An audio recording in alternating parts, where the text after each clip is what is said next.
ನಾವಿವತ್ತು ನಿಮ್ಮನ್ನ ಒಂದು ಪುಟ್ಟ ಸರ್ಕಾರಿ ಕನ್ನಡ ಶಾಲೆ ಕರ್ಕೊಂಡು ಹೋಗ್ತಿದ್ದೀವಿ. ಅದು ಕೇವಲ ಕನ್ನಡ ಶಾಲೆ ಮಾತ್ರ ಅಲ್ಲ, ಪರಿಸರ ಸ್ನೇಹಿ ಶಾಲೆ. ಈ ಶಾಲೆಯಲ್ಲಿ ಮಕ್ಕಳು ಆಡೋದು, ಕಲಿಯೋದು, ನಲಿಯೋದು ಎಲ್ಲ ಹಚ್ಚ ಹಸಿರಿನ ವಾತಾವರಣದಲ್ಲೇ. ಇನ್ನೇನಿದೆ ಸ್ಪೆಷಾಲಿಟಿ ಸ್ಕೂಲಲ್ಲಿ, ಬನ್ನಿ ನೋಡ್ಕೊಂಡು ಬರೋಣ.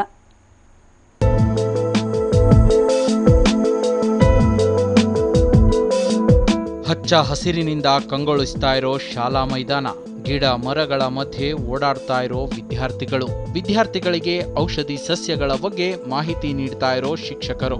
ಇಂತಹ ಈ ಹಸಿರು ಶಾಲೆ ಇರೋದು ಚಿನ್ನದ ನಾಡು ಕೋಲಾರ ಜಿಲ್ಲೆ ಮಾಲೂರು ತಾಲೂಕಿನ ಪುರ ಗ್ರಾಮದಲ್ಲಿ.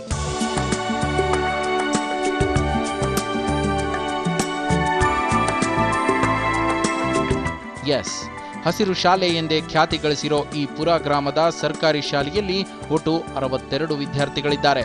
ಮುಖ್ಯ ಶಿಕ್ಷಕ ರಮೇಶ್ ಹಾಗೂ ಸಿಬ್ಬಂದಿ ಶಾಲಾ ಮೈದಾನವನ್ನ ಹಚ್ಚ ಹಸಿರಿನಿಂದ ಕಂಗೊಳಿಸುವಂತೆ ಮಾಡಿದ್ದಾರೆ. ಒಮ್ಮೆ ಈ ಶಾಲೆಗೆ ಭೇಟಿ ಕೊಟ್ಟರೆ ಸಾಕು, ಸಸ್ಯ ಕಾಶಿಯಂತೆ ಭಾಸವಾಗುತ್ತೆ. ಇನ್ನು ಈ ಶಾಲೆ 3 ಬಾರಿ ಜಿಲ್ಲಾ ಮಟ್ಟದಲ್ಲಿ ನೀಡುವ ಪರಿಸರ ಮಿತ್ರ ಪ್ರಶಸ್ತಿಯನ್ನ ಗಳಿಸಿದೆ. ಹೀಗಾಗಿ ಈ ಶಾಲೆಯನ್ನ ಪರಿಸರ ಸ್ನೇಹಿ ಶಾಲೆ ಅಂತಾನೆ ಕರೆಯಲಾಗ್ತಿದೆ. ಇದಿಷ್ಟೇ ಅಲ್ಲ, ಕರ್ನಾಟಕ ಪರಿಸರ ಮಾಲಿನ್ಯ ನಿಯಂತ್ರಣ ಮಂಡಳಿಯಿಂದ 3 ಬಾರಿ ಹಸಿರು ಶಾಲೆ ಪ್ರಶಸ್ತಿಯನ್ನ ಮುಡಿಗೇರಿಸಿಕೊಳ್ಳುವ ಮೂಲಕ ಹ್ಯಾಟ್ರಿಕ್ ಸಾಧನೆಯನ್ನ ಮಾಡಿದೆ. ನಮ್ಮ ಶಾಲೆ ಈ ಬಾರಿ 2016-17ನೇ ಸಾಲಿನಲ್ಲಿ ಜಿಲ್ಲಾ ಮಟ್ಟದ ಪರಿಸರ ಮಿತ್ರ ಶಾಲೆಯಾಗಿ ಪ್ರಥಮವಾಗಿ ಆಯ್ಕೆಯಾಗಿದೆ. ನಮಗೆ ತುಂಬ ಸಂತೋಷ ಆಗ್ತಾ ಇದೆ. ನಮ್ಮ ಶಾಲೆಯಲ್ಲಿ ಹೆಚ್ಚು ಮರಗಿಡ 450ಕ್ಕೂ ಹೆಚ್ಚು ಮರಗಿಡಗಳನ್ನು ಬೆಳೆಸಿದ್ದೀವಿ. ಮತ್ತು 38 ವಿಧ ಮರಗಿಡ ಸಸ್ಯಗಳಿದ್ದಾವೆ. ಮತ್ತು ಔಷಧಿ ವನವನ್ನು ಇಲ್ಲಿ ನಾವು ಇಟ್ಟಿದ್ದೀವಿ. ಈ ಔಷಧಿ ವನದಲ್ಲಿ ಪ್ರತಿಯೊಬ್ಬ ವಿದ್ಯಾರ್ಥಿಯೂ ಸಹ ಪ್ರತಿಯೊಂದು ಔಷಧಿ ಸಸ್ಯದ ಗುಣಗಳನ್ನು ಮತ್ತು ಅದರ ಉಪಯೋಗವನ್ನು ಪ್ರತಿಯೊಬ್ಬರು ತಿಳ್ಕೊಂಡಿದ್ದಾರೆ.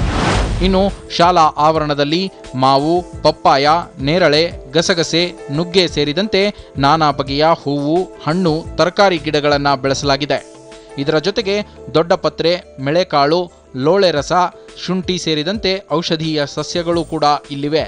ಇನ್ನು ಶಾಲಾ ಆವರಣದಲ್ಲಿ ಇಂಗುಗುಂಡಿ, ಮಳೆ ಕೊಯ್ಲು ಪದ್ಧತಿ, ತುಂತುರು ನೀರಾವರಿ, ಕಸವನ್ನ ಗಿಡಮರಗಳಿಗೆ ಗೊಬ್ಬರವಾಗಿ ಮರುಬಳಕೆ ಮಾಡುವಂತಹ ತಂತ್ರಜ್ಞಾನವನ್ನ ಅಳವಡಿಸಿದ್ದಾರೆ.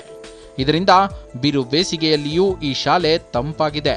ಇನ್ನು ಮಧ್ಯಾಹ್ನದ ಬಿಸಿಯೂಟಕ್ಕೂ ಇಲ್ಲಿನ ತರಕಾರಿಗಳನ್ನು ಬಳಸಲಾಗ್ತಿದೆ. ಇದೆಲ್ಲಕ್ಕೂ ಗ್ರಾಮಸ್ಥರ ಸಹಕಾರವೇ ಕಾರಣ ಅಂತ ಎಲ್ಲರೂ ಮೆಚ್ಚುಗೆ ವ್ಯಕ್ತಪಡಿಸುತ್ತಿದ್ದಾರೆ. ನಮ್ಮ ಶಾಲೆ ನಮ್ಮ ಬಡವರ್ಕ ನಮ್ಮ ಹಳ್ಳಿನಾಗ ಒಂದು ಶಾಲೆ ಮಾಡಬೇಕು ಅಂತ ಛಲ ಬಂತು.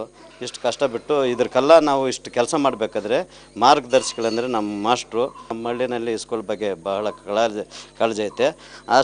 ಇಷ್ಟು ಮಾಡಿ ನಾವು ಈ ಗಿಡಗಳನ್ನೆಲ್ಲ ಬೆಳೆಸೋಕ್ಕೆ ಸಾಧ್ಯವಾಯಿತು. ಆಮೇಲೆ ನಮ್ಮ ಕೋಲಾರ ಡಿಸ್ಟಿಕ್ನಲ್ಲಿ ಪರಿಸರ ಮಿತ್ರ ಅಂತ ಅವಾರ್ಡ್ ಬಂದಿದೆ. ಈ ಸ್ಕೂಲ್ಗೆ ಎಲ್ಲನೂ ನಾವು ಸ್ಪಂದಿಸ್ತಾ ಇದ್ದೀವಿ. ಅಧ್ಯಕ್ಷರುಗಳು, ಮಾಸ್ಟರ್ಗಳು, ಹುಡುಗರು ಎಲ್ಲನೂ.